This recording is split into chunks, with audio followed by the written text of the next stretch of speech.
So next manager award வந்து இவர் பழகுவதற்கு ரொம்ப இனிமையானவர், பண்பானவர், ஆனால் சேல்ஸுக்கு வந்துட்டு ரொம்ப வலிமையானவர். So I would like to request mister Sukumar.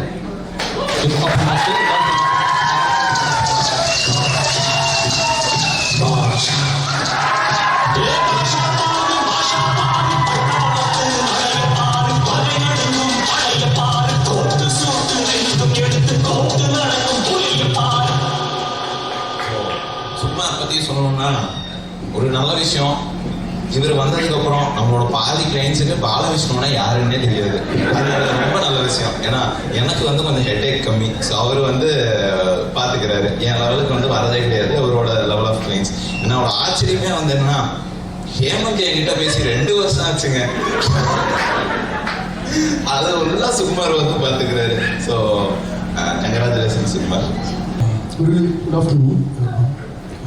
3 பேருக்கு தேங்க்ஸ் சொல்லணும். First Balavishnu sir. Balavishnu sir mostly நிறைய கிளைண்ட்ஸ் ஹேண்டில் பண்ணிகிட்ருக்காரு. அதில் பாதி பேர் நான் ஹேண்டில் பண்ணிகிட்ருக்கேன். ஸோ அந்த அளவுக்கு ட்ரஸ்ட்டு என்னால் வச்சுருக்காரு அப்படின்னா பாலவிஷ்ணு சார் எனக்கு கொடுத்த அந்த ஃப்ரீடம், அவர் என்ன பண்ணாலும் கரெக்டாக இருக்கும் அப்படிங்கிற அந்த ட்ரஸ்ட்டு தான் இந்த அளவுக்கு வந்திருக்கு. ஸோ செகண்ட் வந்து பார்த்திங்கன்னா மேனேஜர்ஸ். ஒரு ரெக்யர்மெண்ட் வந்துருச்சு அப்படின்னா மேனேஜர்ஸ் கிட்ட நான் எது கேட்டாலுமே இமீடியட்டாக அதுக்கு உண்டான சொல்யூஷன்ஸ் வந்து எனக்கு கொடுப்பாங்க. எல்லா மேனேஜர்ஸ்க்கும் எஸ்பெஷலி ஹெச்ஆர் சாருக்கும் தேங்க்யூ ஸோ மச்.